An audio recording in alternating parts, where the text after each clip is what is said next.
Yo VC, what's up? Bob here. Today I would like to discuss something that I have been thinking about for quite some time. Original Jazz Classics, or as we all call them, OJC.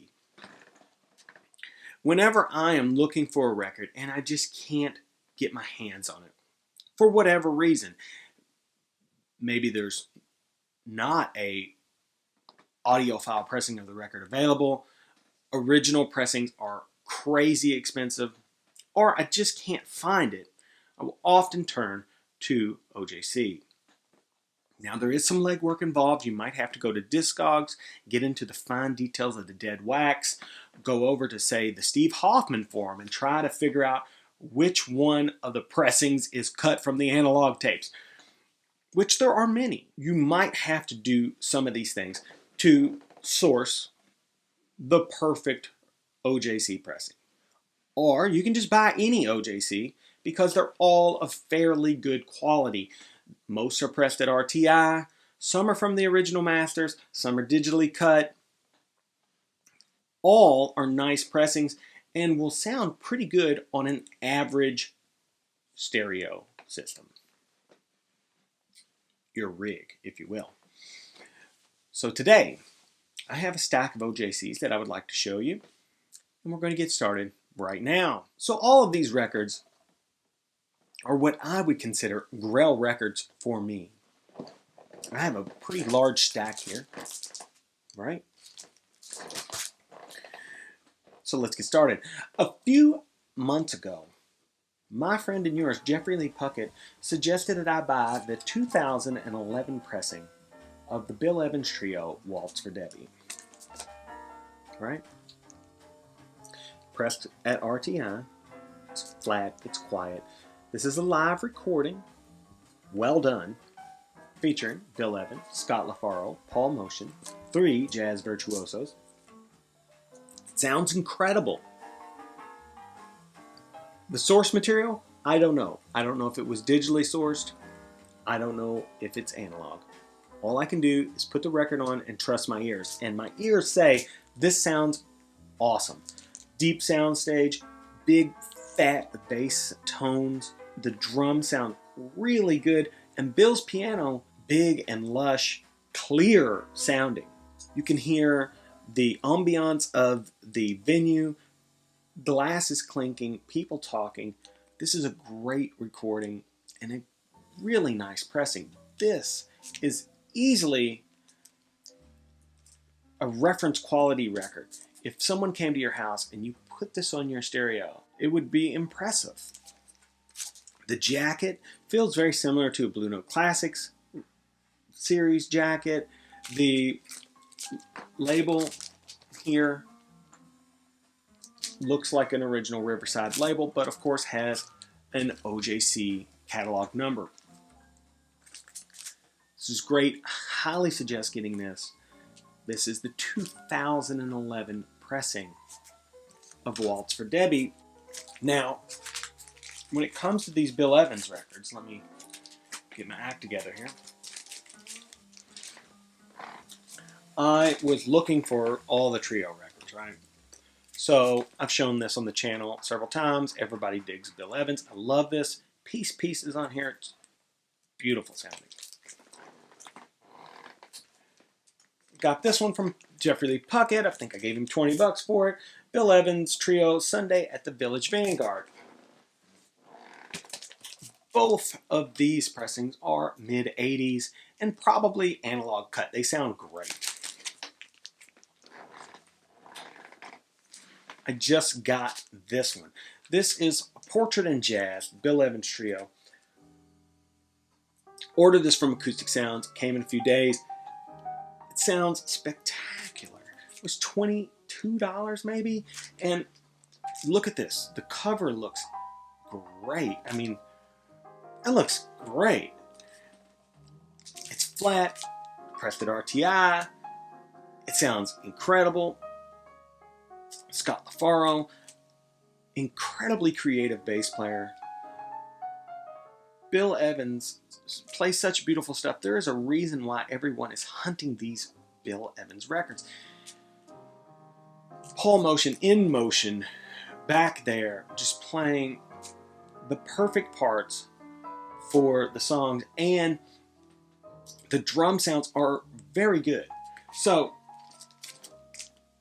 soundstage on this is great. It's really clear. The separation is nice. I have no complaints with this. Oh, an original pressing of this record could be as much as $400. This was $22. This is definitely something worth pursuing. If I see an original pressing that's inexpensive that I can get just as a fluke or something, it'll be amazing to compare this to the OG. Speaking of records I've been looking for, this is an interesting pressing of this record. It is the 150-gram vinyl version of Thelonious Monk's Brilliant Corners. Once again, cover looks fantastic. It has this kind of off-white and green Riverside label. This one is pressed at Quality Records, and as soon as I put it on the table, I thought, man, this thing sounds great. This is Monk being as Monk as possible. Sonny Rollins is here.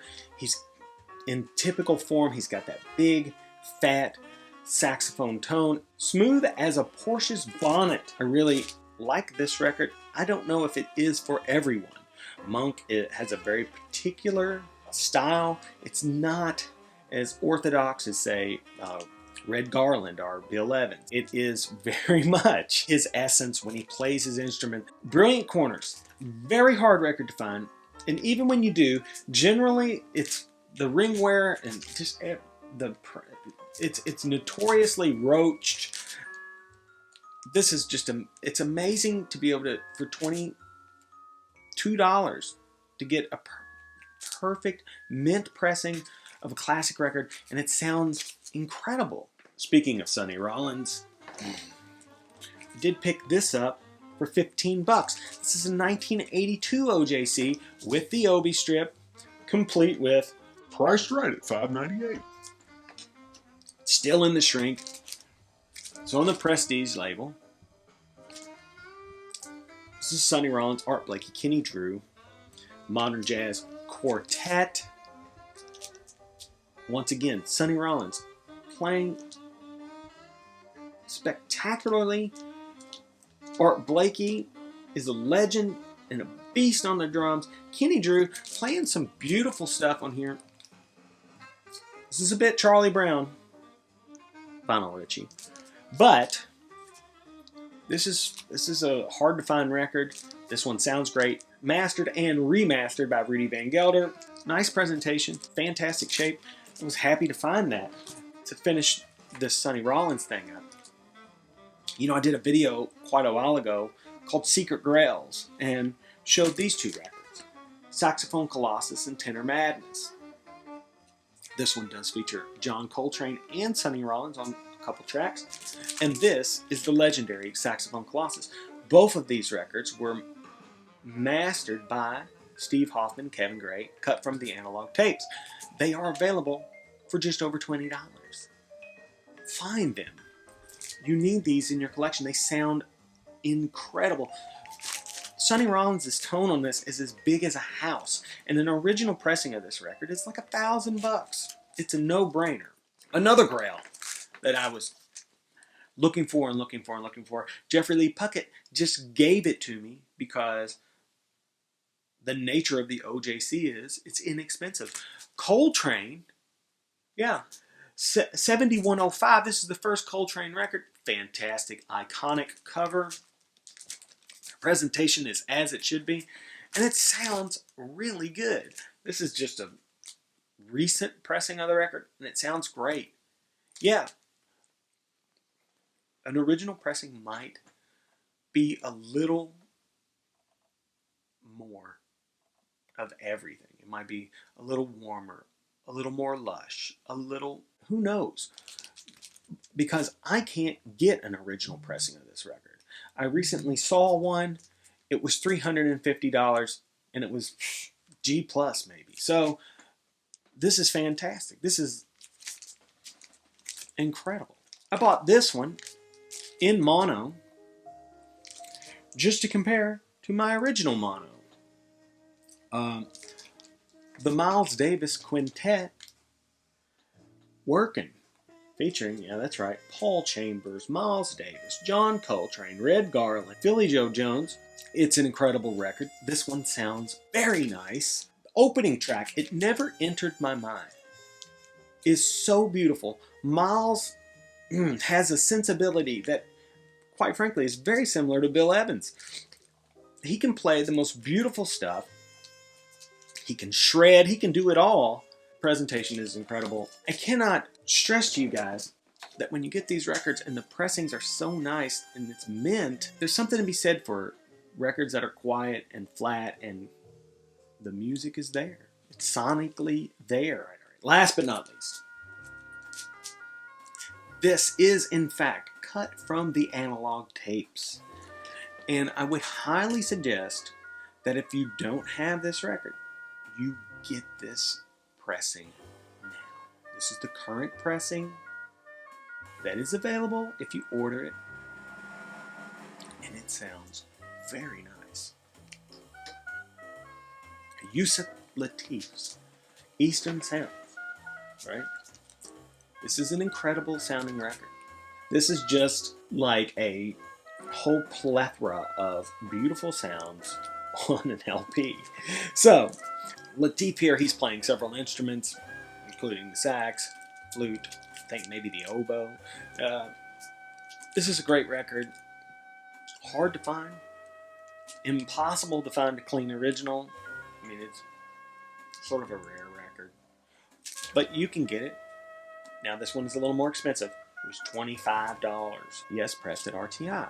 I got a whole stack of potential Grail records. Yes, they may not sound quite as nice as some crazy expensive Audiophile pressing of the record or a mint condition first pressing mono.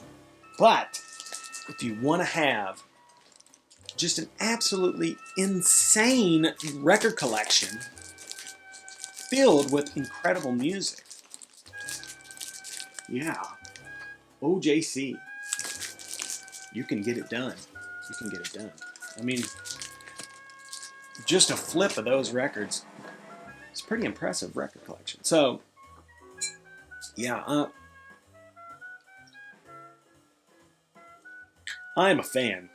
So anyhow, please like, subscribe, tell a friend, leave a comment down below. Until we meet again, that's right, folks. Bob out.